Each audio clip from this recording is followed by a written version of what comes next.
안녕하세요, 착한 PD입니다. 오늘 성공 백도는요, 제주도에서 이렇게 녹화를 합니다.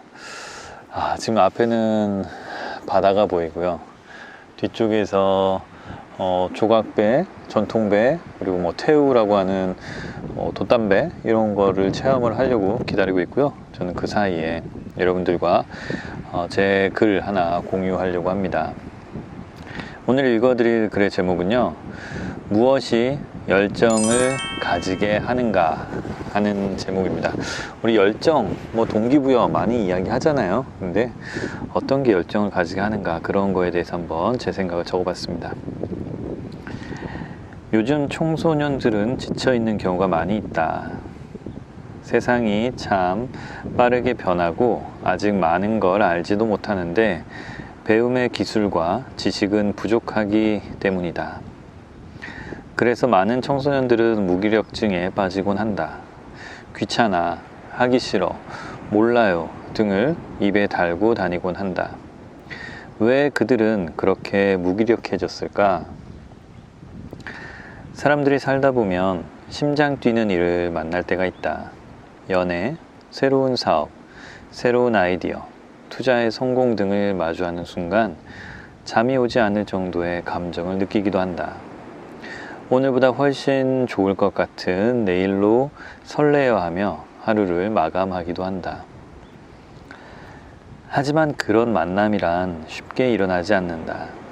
행동하는 원동력, 꾸준히 무언가를 배우는 힘 등이 뒷받침되어야지만 심장이 뛰는 만남이 있을 수 있다. 그런 작지만 꾸준한 실천력들을 가져야 한다. 그 실천력의 기반은 생각하는 힘, 도전하는 힘, 그리고 사고하는 힘이다. 사고력이 바로 그 실천력을 만드는 원동력이 된다. 그렇다면 사고력은 어떻게 키울 수 있을까? 내가 어렸을 때는 독서의 중요성이 나에게 크게 와닿지 않았었다. 그냥 할 일이 없어서 책을 보는 경우가 많았던 것 같다. 스마트폰도 인터넷도 없던 시대에서 학창 시절을 보내는 방법은 공부, 비디오 테이프 대여를 통한 영화 감상, 도서관에 있는 수많은 책들, 그리고 교우 관계들을 통한 나눔이었다. 그 당시에는 그게 다였던 것 같다. 나는 돌아보면 내 사고력을 키웠던 것들 중에 소중한 두 가지가 있다고 생각한다. 첫 번째는 영화였다. 명절에 친척집인 군산에 가게 되면 집 앞에 있는 비디오 가게에 가서 비디오를 4편 정도를 빌려서 집에 와서 보곤 했다. 침대에 누워서 비디오를 보다가 잠을 자기도 하고 다시 보기도 하고 그냥 그렇게 영화를 감상했다. 물론 감독이 제시하는 화면을 보게 해주는 영화는 독서의 무한한 상상력과 창의력에 비해서는 부족할 수 있지만 그래도 영화가 그려주는 그림과 감동과 스토리는 나의 뇌를 자극하기에는 충분했다. 그렇게 나는 사고력을 키우기도 했다. 두 번째는 역시 독서였다. 긴 소설을 읽었던 것은 중학교 때이다. 하지만 그 전에 초등학교를 다닐 때는 이솝우와 탈무드 같은 짧고 재미난 글들로 책을 접했었다. 우연히 읽게 된 탈무드, 그 짧은 내용들 속에서 나는 다양한 감정들을 느꼈다.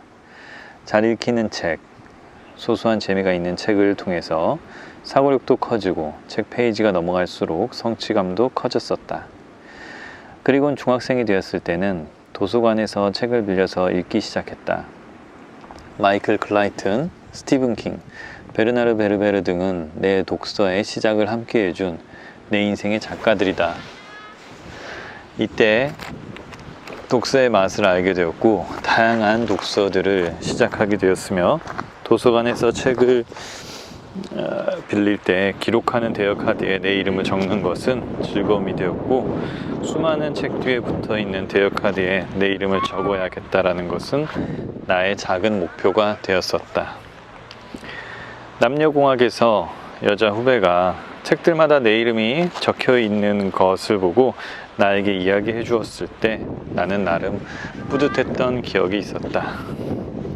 그렇게 영화와 독서는 끊임없이 나를 성장시켜 주었고 내 인생을 주도적이고 계획적으로 살 수 있도록 도와준 것 같다. 다시 요즘 청소년들의 이야기로 돌아가 보면 청소년들의 무기력증은 사실 독서로 해결될 수 있다고 확신한다. 하지만 독서가 어렵다면 영화나 연극, 공연들을 통해서 문을 열어야 한다고 생각한다.